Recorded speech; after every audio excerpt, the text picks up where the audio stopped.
نحمده ونصلي ونسلم على رسوله الكريم اما بعد فاعوذ بالله من الشيطان الرجيم بسم الله الرحمن الرحيم وهي تجري بهم في موج كالجبال ونادى نوح ابنه وكان في معزل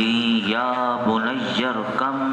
معنا ولا تكن مع الكافرين۔ اور وہ کشتی انہیں پہاڑ جیسی موجوں کے درمیان لے کر چل رہی تھی،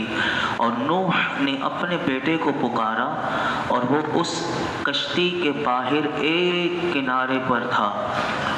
اے میرے بیٹے، تو ہمارے ساتھ سوار ہو جا اور کافروں کے ساتھ نہ ہو۔ جب حضرت نوح علیہ السلام کی قوم پر عذاب نازل ہوا تو 40 دن اور 40 رات آسمان سے بارش برستی رہی اور زمین سے پانی ابلتا رہا۔ اللہ اکبر! ذرا تصور کیجئے گا کہ آسمان سے مسلسل 40 دن اور راتیں، یعنی اس میں کوئی لمحہ وقفے کا نہ ہو، اور 24 گھنٹے مسلسل بارش ہو رہی ہو، اور زمین کو بھی اللہ نے حکم دے دیا تھا کہ وہ پانی کو یعنی وہ زمین بھی پانی ابل رہا تھا، تو اندازہ لگائیں کہ پھر کیا ہوا کہ ہوا یہ کہ پانی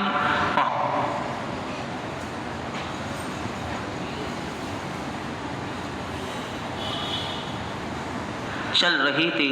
کہ اس کی وجہ سے پہاڑوں کی مانند لہریں بلند ہو رہی تھی۔ اس واقعے کی تفصیل جو مزید ہے وہ 27ویں پارے کی سورہ قمر میں آئے گی، وہاں پر میں آپ کے سامنے رکھوں گا۔ حضرت نوح علیہ السلام کا ایک بیٹا، 3 بیٹوں کا آپ نے سنا تھا، سام، حام، یافس، یہ تو مومن تھے۔ ایک اور بیٹا تھا جس کا نام کنعان تھا، یہ کشتی میں خود نہ آیا۔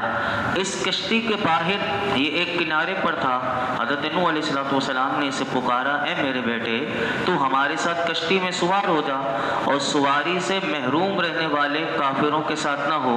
تو علماء فرماتے ہیں کہ حضرت نوح علیہ السلام کا جو بیٹا کنعان یہ منافق تھا،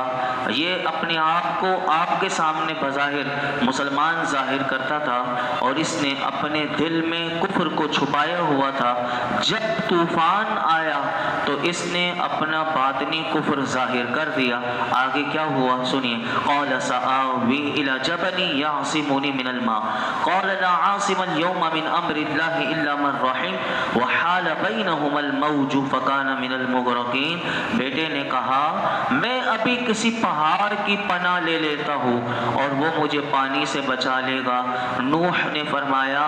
آج اللہ کے عذاب سے کوئی بچانے والا نہیں مگر وہی بچے گا کہ جس پر وہ رحم فرما دے۔ اور ان کے درمیان لہر جو تھی وہ حائل ہو گئی تو وہ بھی غرق ہونے والوں میں سے ہو گیا۔ حضرت نوح علیہ السلام کی پکار کو سن کر کنعان نے کشتی میں سوار ہونے کے بجائے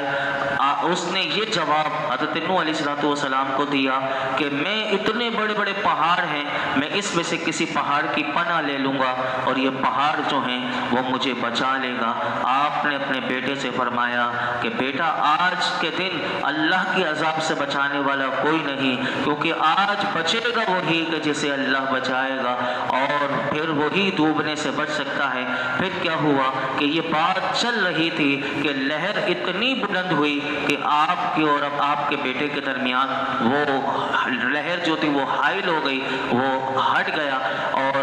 آپ کی کشتی آگے ہو گئی اور وہ غرق ہونے والوں میں سے ہو گیا۔ اب کیا ہوا؟ فرمایا، وَقِيلَ يَا أَرْضُ ابْلَعِي مَاءَكِ وَيَا سَمَاءُ أَقْلِعِي وَغِيضَ الْمَاءُ وَقُضِيَ الْأَمْرُ وَاسْتَوَتْ عَلَى الْجُودِيِّ وَقِيلَ بُعْدًا لِلْقَوْمِ الظَّالِمِينَ۔ اور پھر اللہ رب العالمین نے حکم فرمایا، اے زمین اپنا پانی نگل جا، اے آسمان تھم جا، اور پانی خشک کر دیا گیا اور کام تمام ہو گیا، اور وہ کشتی جودی پہاڑ پر ٹھہر گئی، اور فرما دیا گیا ظالموں کے لیے دوری ہے۔ جب طوفان اپنی انتہا کو پہنچ گیا اور اللہ رب العالمین نے حضرت نوح علیہ السلام کی قوم کو، پوری کی پوری قوم کو غرق کر دیا، تو پھر اللہ کی طرف سے حکم آیا زمین کو کہ اے زمین اب ٹھہر جا کہ تو اپنا پانی دوبارہ اپنے اندر نگل دے، اور اللہ نے آسمان سے بھی فرمایا جیسے قرآن میں ہے کہ وَيَا سَمَاءُ أَقْلِعِي، اے آسمان تو بھی تھم جا، اور پھر اللہ نے پانی کو خشک کر دیا۔ اور حضرت نوح علیہ السلام سے کی قوم سے جو وعدہ کیا گیا تھا کہ ان پر ایمان لے کر آ جاؤ ورنہ تمہیں تباہ کر دیا جائے گا اور تم ہلاکت کا سامنا ہوگا، پھر پوری قوم جب ایمان نہ لائی اور اس میں سے چند گنتی کے وہ آپ سن چکے تھے کہ وہ چند گنتی کے لوگ ایمان لائے تھے، پوری قوم کی ہلاکت کا کام پورا ہو گیا۔ اب یہ کتنے عرصے تک چلتی رہی؟ تو یہ بھی کشتی جو چلی تھی تو کتنے عرصے تک آپ کشتی میں رہے؟ تو علماء نے اس کو بھی لکھا کہ حضرت نوح علیہ السلام کی کشتی جو تھی وہ 6 مہینے زمین میں گھومتی رہی، یعنی آپ اندازہ لگائیں کہ وہ پانی کتنا تھا، یعنی اس پانی کے اندر آپ 6 مہینے وہ گھوم رہی تھی اور اس میں جو تھے وہ محفوظ رہے۔ 6 مہینے تک اس میں اللہ رب العالمین نے کشتی والوں کو محفوظ رکھا، اور پھر جا کر 6 مہینے میں یہ جودی پہاڑ پر ٹھہر گئی۔ یہ جودی پہاڑ جو ہے علماء نے لکھا کہ یہ موصل میں یا شام، ملک شام کی حدود میں واقع ہے۔ حضرت نوح علیہ السلام کشتی میں جب بیٹھے تھے تو وہ 10ویں رجب کی تاریخ تھی، اور جب آپ کی وہ جو کشتی جو رکی تھی 6 مہینے کے بعد تو وہ 10 محرم تھی، اور وہ 10 محرم کو جا کر پہاڑ پر، جودی پہاڑ پر وہ ٹھہری۔ آپ نے 10ویں محرم پر جب وہ آپ کی کشتی رکی تو آپ نے اس دن شکر کا روزہ رکھا، اور اپنے تمام ساتھیوں کو بھی جو آپ کے ساتھ وہ محفوظ رہے، آپ نے اس شکرانے میں ان سب کو بھی روزہ رکھنے کا حکم دیا۔ 10 محرم عاشورے کا دن جو ہوتا ہے یہ اس کا روزہ رکھنا بھی سنت ہے، جیسے کہ حضرت عبداللہ بن عباس رضی اللہ عنہما فرماتے ہیں کہ رسول اللہ صلی اللہ علیہ وسلم نے عاشورے کا دن کا خود بھی روزہ رکھا اور اس کے رکھنے کا حکم بھی، اور اس کے بارے میں حضرت قتادہ رضی اللہ تعالیٰ عنہ سے روایت ہے کہ اللہ کے محبوب علیہ السلام نے ارشاد فرمایا کہ مجھے اللہ پر گمان ہے کہ عاشورے کا روزہ 1 سال پہلے کے گناہ مٹا دیتا ہے، کہ کوئی اگر عاشورے کے دن کا روزہ رکھتا ہے تو میرے آقا فرماتے ہیں مجھے اپنے رب پر گمان ہے کہ 1 سال کے پہلے کے جو گناہ ہوتے ہیں وہ معاف ہو جاتے ہیں۔ تو یہ دیکھیے کہ 10 محرم کو بہت سارے واقعات ہوئے، اور قیامت جب آئے گی وہ بھی 10 محرم کو آئے گی، یعنی سن نہیں بتایا گیا لیکن تاریخ بتا دی گئی کہ ہم سب جب یہ دنیا تباہ ہوگی پوری، اور وہ اس وقت بھی جب قیامت بھی اللہ کی طرف سے آئے گی وہ بھی 10 محرم ہوگی۔ آگے ارشاد فرمایا وَنَادَى نُوحٌ رَبَّهُ، اب یہ سارا معاملہ ہو گیا، اب اللہ کی بارگاہ میں نوح علیہ السلام پوچھتے ہیں اپنے بیٹے کے بارے میں کہ میرا بیٹا جو تھا یعنی اس کا کیا حکم ہو، یعنی اللہ نے جو پیچھے فرمایا تھا کہ نوح تیرے گھر والے محفوظ رہیں گے، تو یہ میرا بیٹا جو تھا یہ کیوں محفوظ نہ رہا؟ اب دیکھیے سنیے کیا اللہ کی بارگاہ میں عرض کرتے ہیں۔ فرمایا وَنَادَى نُوحٌ رَبَّهُ فَقَالَ رَبِّ إِنَّ ابْنِي مِنْ أَهْلِي وَإِنَّ وَعْدَكَ الْحَقُّ وَأَنْتَ أَحْكَمُ الْحَاكِمِينَ، اور نوح نے اپنے رب کو پکارا تو عرض کی اے میرے رب، میرا بیٹا تو میرے گھر والوں میں سے ہے، اور بے شک تیرا وعدہ سچا ہے اور تو سب سے بڑا حاکم ہے۔ جب حضرت نوح علیہ السلام نے اپنے بیٹے کے درمیان کیونکہ وہ لہر آ گئی تھی تو آپ نے اس کی نجات طلب کرتے ہوئے اللہ کی بارگاہ میں دعا کی، تو اللہ رب العالمین سے یہ کہنے لگے کہ میرے رب، میرا بیٹا بھی تو میرے گھر والوں میں سے ہے، کیونکہ تو نے مجھ سے میرے گھر والوں کی نجات کا وعدہ فرمایا تھا، اور تیرا وعدہ تو سچا ہوتا ہے اور تیرے وعدے کے پورے ہونے میں کوئی شک نہیں، بے شک تو سب حاکموں سے بڑھ کر جاننے والا بھی ہے اور سب سے زیادہ عدل کرنے والا بھی ہے۔ شیخ ابو منصور توریدی رحمت اللہ علیہ، شیخ ابو منصور ماتوریدی رحمت اللہ علیہ آپ فرماتے ہیں کہ حضرت نوح علیہ السلام کا جو بیٹا تھا وہ کنعان، وہ منافق تھا، وہ آپ کے سامنے جب بھی آتا تھا تو وہ اپنے آپ کو مومن ظاہر کرتا تھا، اور اگر وہ اپنا کفر ظاہر کر دیتا تو آپ کبھی بھی اللہ کی بارگاہ میں اس کی نجات کی دعا نہ کرتے، لیکن اس نے